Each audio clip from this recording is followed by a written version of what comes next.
Hello students, आज हम लोग राजस्थान के इतिहास में एक नया चैप्टर स्टार्ट करेंगे जिसका नाम है कंपनी के साथ राजपूत राज्यों से विभिन्न संधियां 1818 के वर्ष से।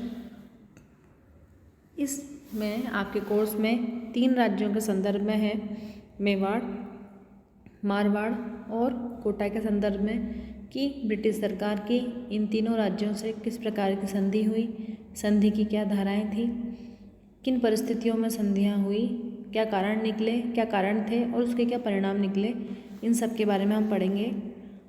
तो यदि हम राजपूताना की स्थिति देखें तो 18वीं शताब्दी का जो पूर्वार्ध का समय था उसमें मुग़लों की शक्ति धीरे धीरे कमज़ोर होने लगी।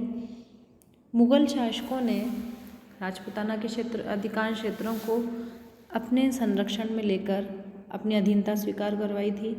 विभिन्न क्षेत्रों पर उन्होंने शासन किया, लूटपाट मचाई, जिससे कहीं न कहीं राजपूताना की आर्थिक स्थिति पर प्रभाव पड़ा।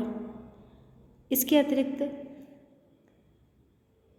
साम्राज्यवादी और महत्वाकांक्षी होने के कारण राजपूताना के अधिकांश रियासतों के शासक आपस में संघर्षरत रहते थे, एक दूसरे के विरुद्ध युद्ध करते रहते थे।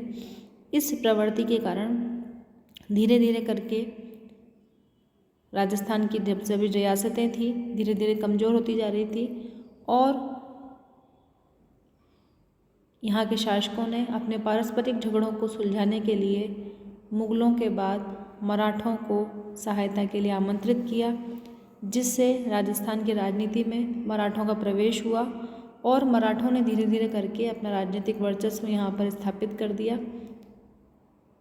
धन की प्राप्ति के लिए मराठों और पिंडारियों के आक्रमण बढ़ने लगे, लूट खसोट की वारदातें बढ़ने लगी। ऐसी स्थिति लगभग 80 से 100 वर्षों तक चलती रही। इनके दमन से बचने के लिए, इनके आक्रमणों से बचने के लिए राजपूताना के कुल शासकों ने अंग्रेज़ों से संधियां करके ब्रिटिश संरक्षण स्वीकार करने का प्रयास किया, ताकि उनके संरक्षण में रहकर ये मराठों और पिंडारियों के हमलों से सुरक्षित रह सकें और साथ ही राज्य की जो स्थिति है उसको भी सुधार सकें। इसलिए राजपूताना के विभिन्न राज्यों के शासकों ने अंग्रेज़ों का संरक्षण के अधीनता स्वीकार करके विभिन्न संधियां करी। अब हम देखेंगे बच्चों कि ब्रिटिश आधिपत्य के लिए ऐसी कौन सी परिस्थितियां थी जिनके कारण राजपूताना के विभिन्न शासकों ने अंग्रेज़ों से संधियां करी। सबसे पहले हम देख चुके हैं कि जो राजपूताना के विभिन्न राज्यों के आपसी झगड़े और मराठों का लगातार राजपूताना के राज्यों के प्रशासन में हस्तक्षेप था। आर्थिक दुर्दशा जो थी वहाँ के राज्यों की, शासकों और सामंतों के बढ़ते हुए झगड़े, सामंतों का प्रशासन में लगातार बढ़ता हुआ हस्तक्षेप और उनकी बढ़ती हुई शक्ति ने राजस्थान के शासकों को इस बात के लिए प्रेरित किया कि साम्राज्य की रक्षा के लिए वो अंग्रेज़ों से संधि समझौते करें, ताकि राजपूताना के उनके राज्यों की रक्षा हो सके। 18वीं शताब्दी के पूर्वार्ध से ही भारतीय राजनीति में ब्रिटिश शक्ति का विकास होने लगा और धीरे धीरे करके उन्होंने राजनीतिक, सामाजिक, आर्थिक सभी क्षेत्रों में अपनी पहुंच बना ली और 18वीं शताब्दी के उत्तरार्ध तक एक प्रबल शक्ति बन चुकी थी ब्रिटिश शक्ति। उनकी शक्ति को देखते हुए राजपूताना के शासकों में जोधपुर के शासक विजय सिंह ने मराठों से बचने के लिए अंग्रेज़ों से पत्र व्यवहार किया। इसी तरह जयपुर के शासक प्रताप सिंह ने भी अंग्रेज़ों से सहायता प्राप्त करने का प्रयास किया, लेकिन उस समय अंग्रेज़ों की मराठों के साथ विभिन्न प्रकार की संधियां होने से इन राजाओं के प्रयास असफल रहे और ये अंग्रेज़ों के साथ न कोई समझौता कर पाए और न ही किसी संधि पत्र पर हस्ताक्षर कर पाए। इस तरह से इन शासकों के प्रारंभिक प्रयास असफल रहे। इसके बाद कंपनियों की नीति में भी परिवर्तन हुआ चार्ल्स मेटकाफ जब दिल्ली के रेजिडेंट के पद पर नियुक्त हुआ तो उसने राजपूत राज्यों के प्रति ब्रिटिश जो नीति थी उसमें परिवर्तन करने का सुझाव प्रस्तुत किया और 1811 में मेटकाफ ने जो गवर्नर जनरल थे लॉर्ड मिंटो उनको सुझाव दिया कि ब्रिटिश संरक्षण में राजपूत राज्यों का एक संघ बना लिया जाए, लेकिन गवर्नर जनरल मिंटो अपनी रिंग फेंस की जो नीति थी उनकी घेरा डालने की नीति उसको बदलने के लिए तैयार नहीं थे। अतः उन्होंने उस समय इस बात पर ध्यान नहीं दिया, लेकिन 1813 के बाद ब्रिटिश नीति में परिवर्तन आया क्योंकि इस समय देश में पिंडारियों की शक्ति में काफ़ी वृद्धि हो चुकी थी। पिंडारी राजस्थान के विभिन्न क्षेत्रों के साथ साथ ब्रिटिश क्षेत्रों में भी लूटपाट मचाकर वहाँ आतंक पैदा कर रहे थे।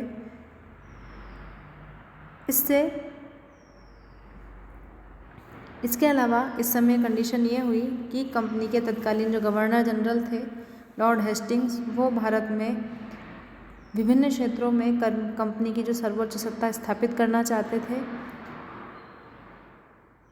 तो यह तभी संभव था जब होलकर और सिंधिया को उनके राज्यों तक सीमित कर दिया जाए और पिंडारियों की शक्ति का भी दमन किया जाए। इसके लिए राजपूत राज्यों को कंपनी के संरक्षण में लाना जरूरी था। इसके अतिरिक्त लॉर्ड हेस्टिंग्स राजपूत राज्यों में जो पारस्परिक द्वंद्वता का माहौल था, द्वेष का माहौल था, इस स्थिति को देखते हुए राजपूत राज्यों का संघ बनाने से सहमत नहीं था जो मेटकाफ चाहता था।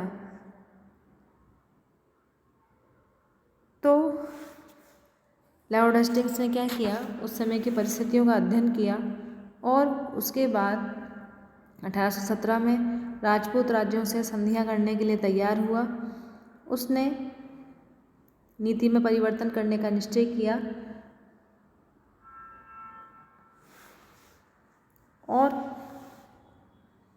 मेटकाफ को राजपूत राज्यों से समझौते संपन्न कराने का आदेश दिया। तो मेटकाफ इस स्थिति के लिए तैयार था ही सही। तो मेटकाफ को जैसे ही आदेश मिला उसने राजपूत शासकों के नाम पत्र भेजकर उनसे कहा कि आप अपने प्रतिनिधि को दिल्ली भेजो जिससे बात की जाएगी। तो राजपूत शासक इस स्थिति के लिए पहले से तैयार थे। अब क्यों तैयार थे, हमने आपको बताया था कि सामंतों के मतभेद थे, आर्थिक दुर्दशा थी। इस तरह की स्थितियों में वो पहले से तैयार बैठे थे और मराठों के कारण राजपूत राज्य पहले से ही आर्थिक स्थिति से कमज़ोर हो चुकी थी। तो मेटकाफ का निमंत्रण मिलते ही एक एक करके राजपूताना के सभी नरेशों ने अपने प्रतिनिधियों को दिल्ली भेजा और 1818 के अंत तक सिरोही क्षेत्र को छोड़कर लगभग सभी क्षेत्रों ने अंग्रेज़ों की अधीनता स्वीकार कर ली, संधि करी। सबसे पहले जिस राज्य ने कंपनी से संधि करी वो कोटा राज्य था। यह अंग्रेज़ों से संधि करने वाला राजस्थानी राज्यों में, राजपूताना राज्यों में पहला राज्य था।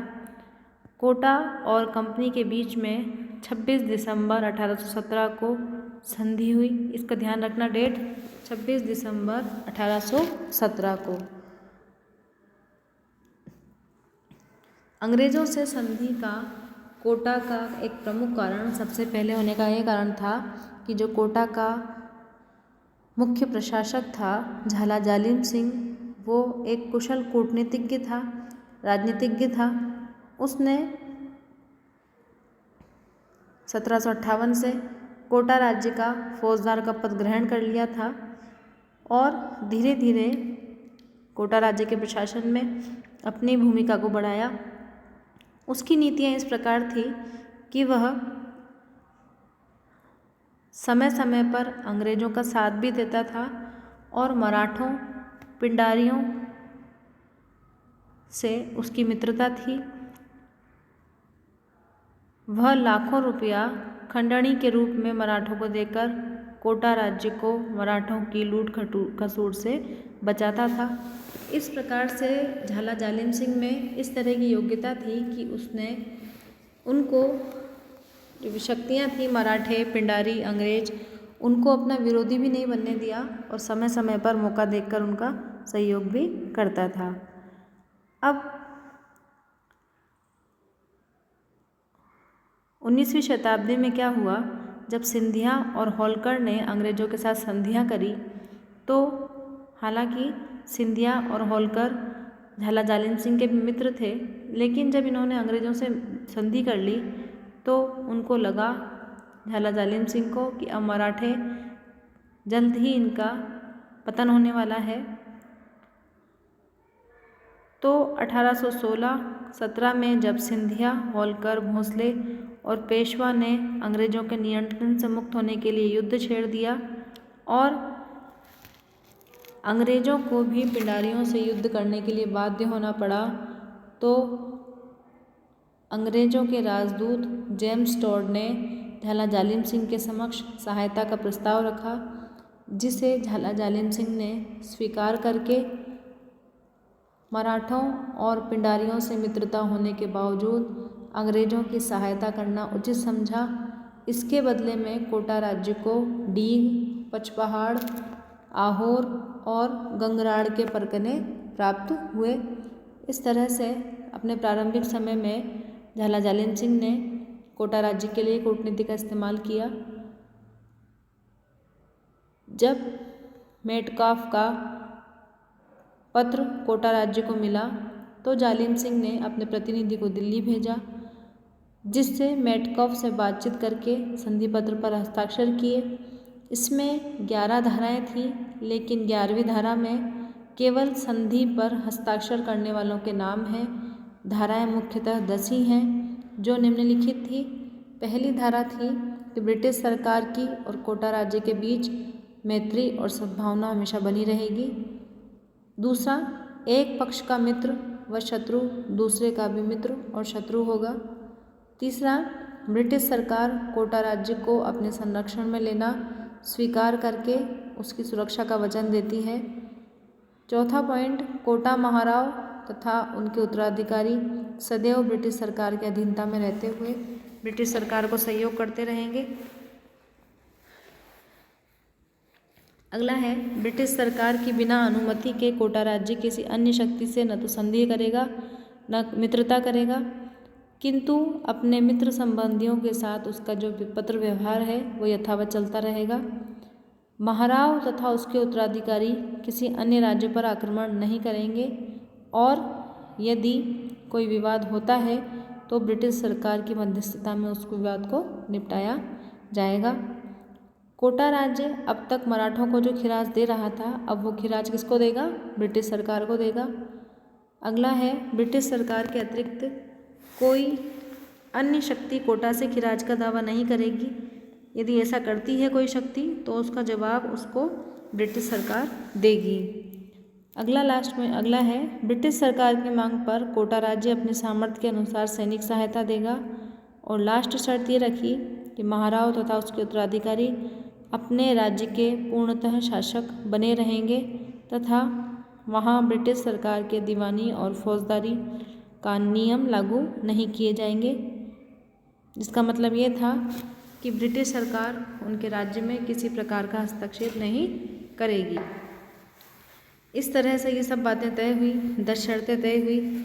खिराज के संदर्भ में कहा गया कि कोटा राज्य पेशवा, होलकर, सिंधिया, पवार, इन चारों शक्तियों को जो खिराज देता था तथा कोटा के अधीन 7 कोटड़िया और शाहाबाद भी थे। तो अब कोटा के राजस्व में से 2,44,777 रुपये, 7 कोटड़ियों के राजस्व में 19,997 रुपये और शाहाबाद के राजस्व से 25,000 रुपये लेना वार्षिक तय किया गया। इस तरह से शर्तें तय की गई। अब झाला जालिम सिंह ने कोटा में अपनी स्थिति को देखते हुए अपने उत्तराधिकारियों के वर्चस्व को देखते हुए अंग्रेज़ों के बीच अपनी पहुंच बढ़ाई और उसने कुछ पूरक धाराएं इसमें शामिल करी। जब अंग्रेज़ों के ऊपर पिंडारी का दलों का अभियान हुआ तो उस समय झाला जालिम सिंह ने कूटनीति का इस्तेमाल करते हुए अंग्रेज़ों को सहायता दी और अंग्रेज़ राजदूत जेम्स टोड का काफ़ी विश्वास अर्जित कर लिया। जिस त्वरिता से उसने सहायता प्रदान की थी उससे जेम्स टोड काफ़ी प्रभावित था। तो झाला जालिम सिंह ने विशेष आग्रह करके कोटा के साथ संधि में 2 पूरक धाराओं को शामिल करवाया, जिसके अनुसार कोटा के राजा महाराव उम्मेद सिंह के बाद उनका ज्येष्ठ पुत्र तथा उसके वंशज कोटा राज्य के शासक होंगे। राज्य की समस्त सत्ता प्रशासन झाला जालिम सिंह और उसके बाद झाला जालिम सिंह के वंशजों के पास रहेगी। इस तरह की पूरक धाराएं संधि पत्र में शामिल की गई। 7 मार्च को गवर्नर जनरल ने इन नवीन धाराओं की पुष्टि की थी। इस पूरक संधि पत्र पर 6 व्यक्तियों के हस्ताक्षर हुए। मेडकॉफ, महाराव उम्मेद सिंह, राज राणा जालिम सिंह, महाराव शिवनादान सिंह, फूलचंद और शाह जीवन राम, इन व्यक्तियों के हस्ताक्षर हुए। इस पूरक संधि का क्या हुआ परिणाम? इसके बाद कोटा का महाराव नाम मात्र का शासक था, लेकिन अपना प्रभाव बढ़ाने के चक्कर में जालिम सिंह भी कोटा में अलोकप्रिय हो गया। जो अधिकारी गण थे वो झाला जालिम सिंह की हत्या के लिए षड्यंत्र करने लगे। जब महाराव उम्मेद सिंह की मृत्यु हो गई तो महाराव किशोर सिंह ने जालिम सिंह के अधिकारों को चुनौती दी और दोनों के मध्य क्या हुआ? मतभेद की स्थिति शुरू हुई। इस समय कर्नल टॉड ने झाला जालिम सिंह का पक्ष लिया और उसके बाद महाराव किशोर सिंह भागकर दिल्ली गया, वहाँ अपने पक्ष में न्याय मांगा, लेकिन परिणाम न मिलने पर 1821 में दोनों पक्षों के बीच में मांगरोल का युद्ध हुआ, मांगरोल नामक स्थान पर, जिसमें कर्नल जेम्स टोड ने एक सेना भेजी। युद्ध में पराजित होकर महाराव नाथद्वारा चला गया। अंत में मेवाड़ के महाराणा भीम सिंह की मध्यस्थता से दोनों के बीच एक समझौता हुआ। पूरक संधि की धाराओं को स्वीकार किया गया और यह तय हुआ कि महाराव के निजी कार्यों में जालिम सिंह किसी प्रकार का कोई हस्तक्षेप नहीं करेगा।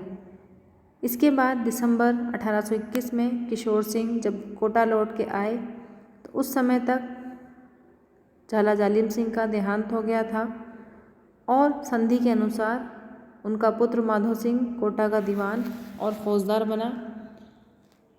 किशोर सिंह के उत्तराधिकारी राम सिंह के शासनकाल में माधो सिंह का पुत्र मदन सिंह दीवान और फौजदार बना। तब मदन सिंह और राम सिंह के संबंध लगातार बिगड़ते गए, मतभेद बढ़ते गए। अंत में झाला जालिम सिंह के वंशजों को अंग्रेज़ों का समर्थन मिला और 1837 में कोटा का विभाजन होकर झाला के उत्तराधिकारियों के लिए स्वतंत्र राज्य झालावाड़ की स्थापना हुई। इस तरह से जो पूरक संधि की धाराएं थी वो कोटा राज्य के लिए काफ़ी हानिकारक सिद्ध हुई, लेकिन झाला जालिम सिंह के प्रयासों से कोटा का विकास भी हुआ और उनके उत्तराधिकारियों के लिए स्वर्णिम भविष्य भी निर्धारित हो गया। इस तरह से झाला जालिम सिंह ने अपने प्रयासों के द्वारा अंग्रेज़ों के साथ सबसे पहले संधि करी। इस संधि की डेट याद रखना, कब हुई थी ये संधि और इसके क्या क्या परिणाम निकले। अगली क्लास में हम पढ़ेंगे कि जोधपुर राज्य के साथ कंपनी की संधि कैसे हुई और इसकी क्या क्या धाराएं थी। धन्यवाद।